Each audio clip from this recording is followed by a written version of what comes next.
যে শেখ হাসিনার বিচারের ব্যাপারে বাংলাদেশের যে আইন আছে, আন্তর্জাতিক অপরাধ ট্রাইব্যুনালের আইন অনুযায়ী তাকে যদি গভর্নমেন্ট অফ ইন্ডিয়ার কাছে রিকোয়েস্ট করার পরে যদি ফেরত না দেওয়া হয়, বাংলাদেশ সরকার তাকে ইন অ্যাবসেন্সিয়া ট্রায়ালের ব্যাপারে বিবেচনা করবেন। তিনি এটাও বলেছেন যে যেগুলো সংশোধিত হয়েছে সেগুলো খুব কাজের হয়েছে,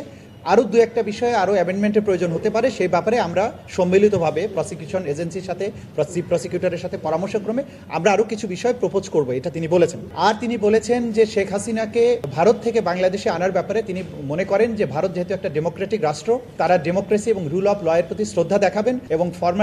ফর্মাল কোনো রিকোয়েস্ট যদি বাংলাদেশ সরকার মেক করে সেটার প্রতি শ্রদ্ধা দেখিয়ে তারা তাকে ফেরত পাঠাবেন। তিনি এটাও বলেছেন যে শেখ হাসিনার বিচারের ব্যাপারে বাংলাদেশের যে আইন আছে, আন্তর্জাতিক অপরাধ ট্রাইব্যুনালের আইন অনুযায়ী যে তাকে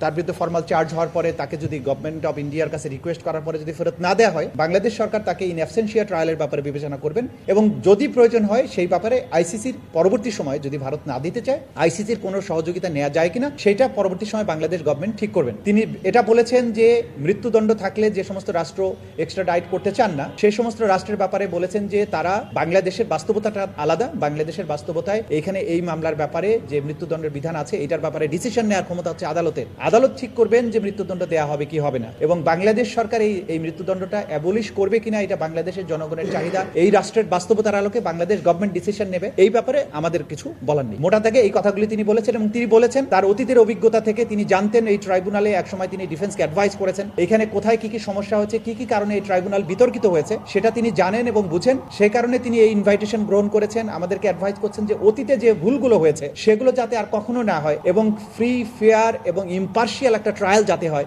আন্তর্জাতিক মহলের কাছে গ্রহণযোগ্য একটা বিচার হয়, সেই ব্যাপারে তিনি প্রসিকিউশন এজেন্সিকে তিনি অ্যাডভাইস করবেন, সহযোগিতা করবেন। দুনিয়ার কাছে তিনি দেখাতে চান তার অতীতে তিনি বিভিন্ন সময় আইসিসিতে, তারপরে আইসিটিওয়াই তার যে অভিজ্ঞতা ছিল সেই অভিজ্ঞতার আলোকে এই ট্রাইব্যুনালকে তিনি অ্যাডভাইস করতে চান যাতে দুনিয়ার কাছে একটা গ্রহণযোগ্য বিচার হিসাবে এটা প্রতিষ্ঠিত হয়। সেই ব্যাপারে তিনি সব ধরনের তার প্রচেষ্টা অব্যাহত রাখবেন।